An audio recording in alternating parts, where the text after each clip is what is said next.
खुलुमबाय स्टुडियाव दं आं भाग्यश्री बसुमतारी डिमाकुसि दावखरा एप्सआ 22 साननि थाखाय बेसेन नाङै फोरोंथाय मावबादा लादों।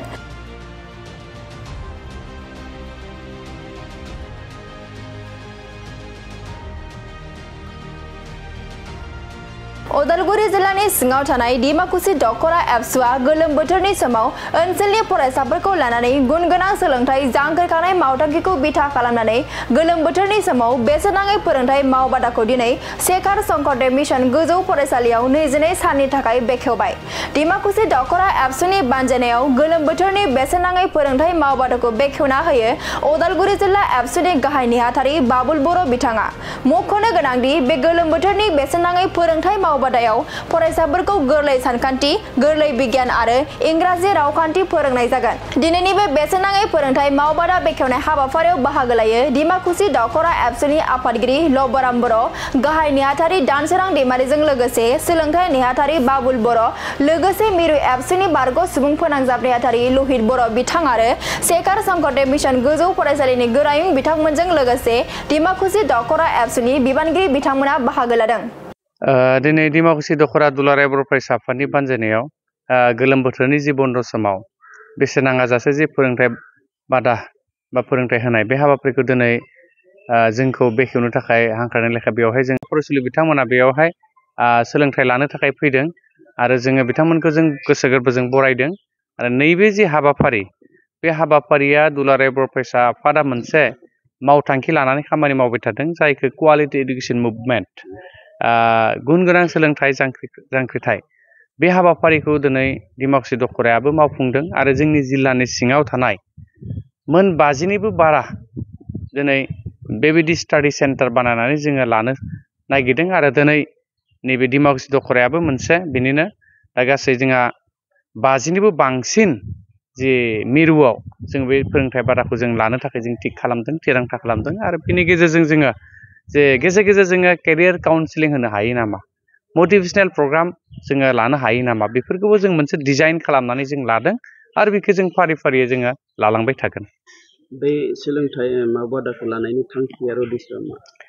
बे सोलोंथाय बादा लानायनि गुबै थांखिया बेनो जाहाथे जोंनि फरायसुलिफ्रा नैबे जे गोलोम बोथोरनि बन्द' समाव ओरैनो जाहाथे न'आव जनानै थाया आरो बिथांमोननि जि सोलोंथाय लानाय, जि फरायनाय, जि मोनसे रिडिं कालचार बे जाहाथे कन्टिनिउ जाबाय थायो आरो बिथांमोननि गेजेराव मोनसे कम्पिटिशन मुड लाबोना होनो हायो नामा। मानोना बे नैबे जि फोरोंथाय बादा बेयावहाय गंसेल' फरायसालिनि फरायसुला फैया, मोनब्रै मोनबा ओनसोलनि फरायसालिफोरनिफ्राय बेवहाय जथायसे जादों आरो बिथांमोननि गेजेराव जों गेजेर गेजेर जिहेतु आनजादफोरबो लागोन, बेयाव मोनसे कम्पिटिशन मुड फैगोन, गावजों गावनि गेजेराव मोनसे बादायलायनाया जाहाथे फैयो बेखौ जोङो नोजोर लाखिदों आरो बेयावहाय जोङो स्पेसियेलि इंराजि बा जेनेरेल साइन्स, मेथामेटिक्सफोरखौ जों बांसिन बिथा खालामनानै बिथांमोननो जों आइडियासफोरखौ जोङो होनो हायो नामा बेखौ जोङो नाजानाय जादों आरो।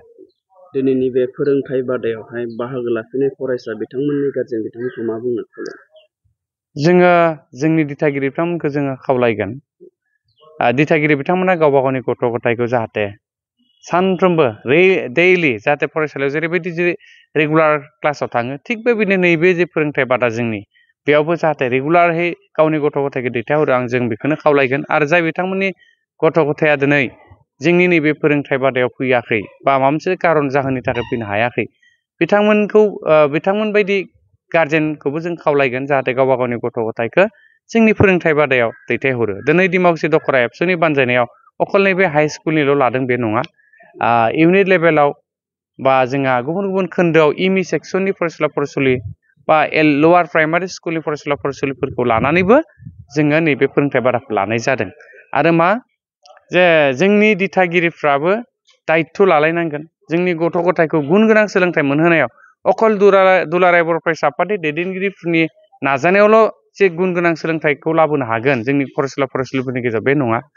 जोङो नाजानाया जोंनि मोनसे फारसेनिफ्राय थाखाबाय, बिनि अनगायैबो जोंनि फोरोंगिरि समाजाबो दायित्व लानांगोन, जोंनि बिमा बिफा दिथागिरि बिथांमोनाबो दायित्व लानांगोन आरो ओनसोलनि बा समाजनि दैदेनगिरि इन्टेलेक्सुयेल मेलेमजिबि बिथांमोनाबो निस्सय जोंनि फरायसुलिमोननि गुन गोनां सोलोंथाइखौ बिथा खालामनानै बा गुन गोनां सोलोंथाइ मोनहोनायाव बिथांमोनाबो दायित्व लानांगोन आरो बेबायदिसो जोंनि गथ' गथायखौ साफा साफा मोजां नोगोरारि खालामनो हागोन जोङो।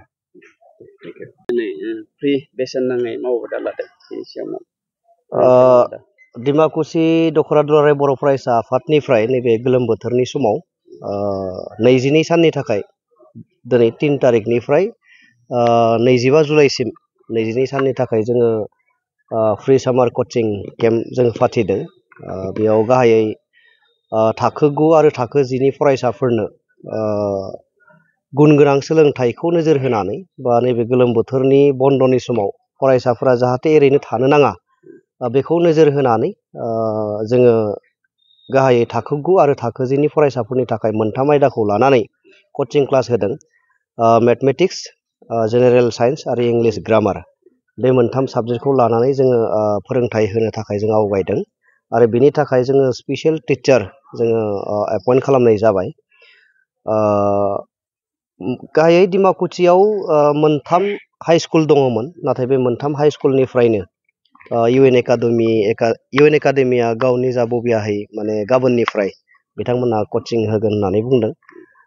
जोङो इउएन ब्रह्म मेम'रियेल हाइ स्कुल आरो नैबे शेखा शंकरदेव मिशन सेकेन्डारि स्कुलनिफ्राय बे गंनै फरायसालिनि फरायसाफोरखौ जों मोननो हादों आरो बिथांमोनखौ लानानै जोङो 22 दिननि थाखाय कचिं क्लासखौ होनो थाखाय जों रेडि। साबेसे फरायसाफोरा दिनै एसे खम फैदों जागायजेननाय सान हिसाबै साननाय जायाखै, थेवबो माने 60+ स्टुडेन्टआ दिनै फैदों मोननै थाखोजों। निस्सय गाबोननिफ्राय फैगोन आरो जोंनिफ्राय खावलायनाय थादों। गोलोम बोथोर बन्द होननानै सानसे साननैखौ जिहेतुके फरायसाफोरा रेस्ट लानो लुबैयो, दा बेखायनो गाबोननिफ्राय फैगोन बेखौ जोंहा फोथायनाय दं। बे दिनैनि बे बेसेन नाङै फोरोंनाय हाबाफारिखौ लादों बिनि थांखि आरो उद्देश्यआ मा? डिमाकुसि हिसाबै सोलोंथाइयाव मोनसे जांख्रिखांनाय लाबोनो थाखाय जोङो माखासे मिशन जोङो थांनाय समनिफ्रायनो जोङो मावबोदों। जोंहा सोलोंथाइखौ लानानै मिशनफोर दङ, बिथांखिफोर दङ, जेरै नो फेल मिशन। मेट्रिक आनजादाव आरो हायार सेकेन्डारियाव माने जाहाथे सासेबो फेल जाया बेनि थाखाय जोङो नैबे नो फेल मिशनखौ लानानै सोलोंथाइनि बिथिङाव खामानि मावदों आरो बेनि थाखाय जोंनि हाबाफारिफोरा नैबे कचिं क्लासआबो वान अफ दा माने बेनिबो मोनसे बाहागो। बेनि उनाव जोङो थाखो थाखो थांनानै फरायसाफोरखौ लोगो हमहैनाय फोरोंहैनाय बेखौ जों खालामदों। क्लास वाइजआव मटिभेशनेल प्रग्राम जोङो लादों आरो थाखो वाइजआव माने फरायसाफोरनि दिथागिरि बिथांमोनजों रायलायनाय जों हाबाफारि लादों। हम भिजिट जों खालामदों आरो जाय फरायसाया बबे साबजेक्टआव उइक दङ बेफोरखौ जोङो माने सायख'नानै बिथांमोनखौ एक्सट्राहै क्लास खालामनायनि बेबस्था जोङो लानाय जादों। आरो बेनि अनगायैबो जोङो मोनसे बिथांखि जों लाबावदों थौ फरायसालियाव थांनो होननाय डिमाकुसि दख'रा आफादनिफ्राय। दा बेयाव जोङो सप्तानि प्रतिक बृहस्पतिबाराव एलपि स्कुलानो जा एमइआनो जा हाइआनो जा जोङो माने स्कुल थांनानै फरायसाफोरखौ सप्तानि बृहस्पतिबाराव फोरोंहैनाय हाबाफारि नैबे थौ फरायसालियाव थांनि बे मावबिथांखिनि गेजेरजों खालामबोगासिनो दं।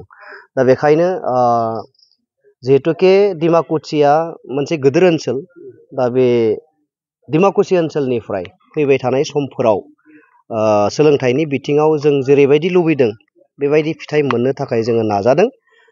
गुन गोनां सोलोंथाइ, आथिखालाव जिहेतुके गुन गोनां सोलोंथाइखौ बयबो भेलिउ होयो, माने मा होनना बुंगोन बेखौ बेसेन होयो, बा जुगानो दिनै बे जाफैबाय जिहेतुके। दा बेखायनो जोंनि फरायसाफ्रा जाहाथे गुन गोनां सोलोंथाइखौ लानो हायो, मोननो हायो, बेखौ नोजोर होनानै जोङो नैबे दिनैनि कचिं क्लासखौबो लादों।